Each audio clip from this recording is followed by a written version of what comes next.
En este video vamos a intentar explicar el razonamiento que hay detrás de las ecuaciones que permiten justificar la variación en componente físico y la variación en componente monetario en aquellos factores de comportamiento variable, es decir, la materia prima, la mano de obra directa y la carga fabril variable. Supongamos lo siguiente.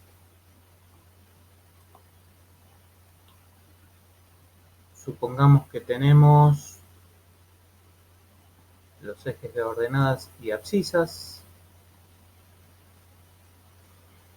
En el eje de las abscisas, de las ordenadas, lo que vamos a graficar o a considerar son las variables monetarias.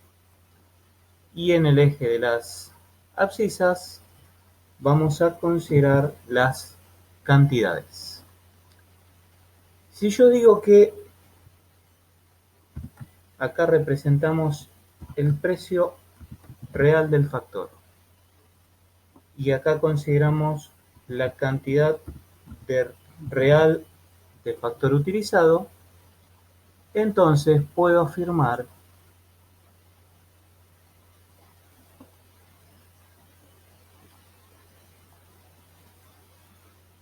que esta superficie, la superficie que ahora voy a pintar, representa el costo real, es decir, precio real del factor por cantidad real de factor utilizado. Toda la superficie pintada en amarillo representa el costo real. Pero ¿qué pasa si yo digo que ahora voy a representar el precio estándar del factor y la cantidad según el estándar para determinado nivel de producción? Entonces, uno podría decir lo siguiente. Vamos a intentar dibujar esto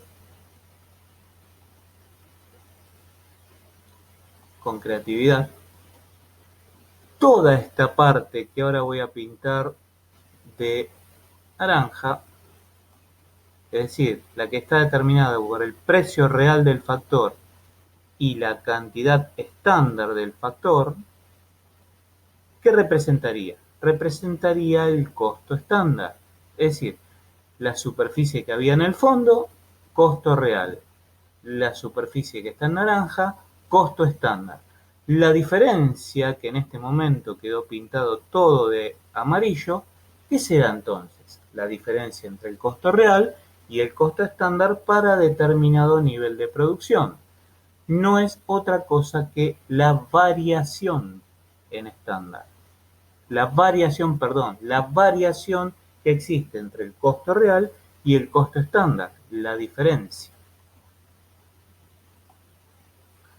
Ahora bien, supongamos que nosotros adoptamos por convención este modelo para calcular las variaciones.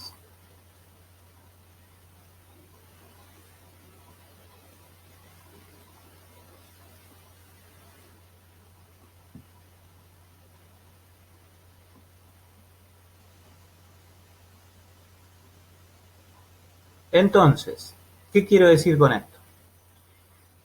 Fíjense en lo siguiente.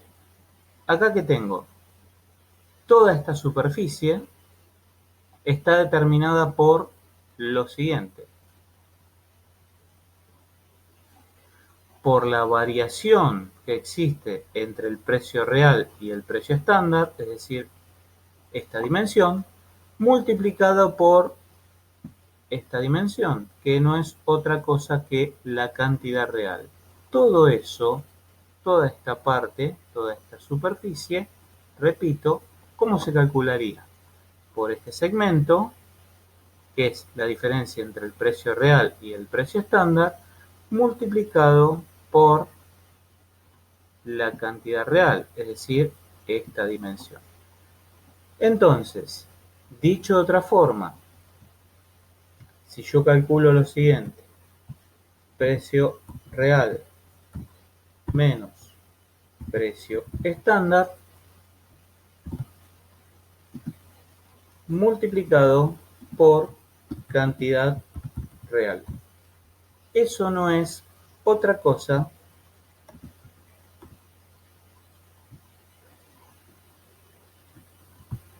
que la variación en componente monetario. De ahí surge esta ecuación, la diferencia entre los precios multiplicado por la cantidad real. Entonces tengo toda esa superficie que representa la variación en el componente monetario, la diferencia de los precios. Si hago lo mismo, pero ahora pensando en la diferencia que existe entre la cantidad según el estándar y la cantidad real, ¿sí?, multiplicado por esta dimensión que está representada por el precio estándar, voy a tener determinada toda esta superficie. Lo expreso en términos de ecuación y digo, la diferencia de las cantidades, cantidad estándar, menos la cantidad real de factor utilizado, multiplicado por el precio estándar del factor, es decir, este valor.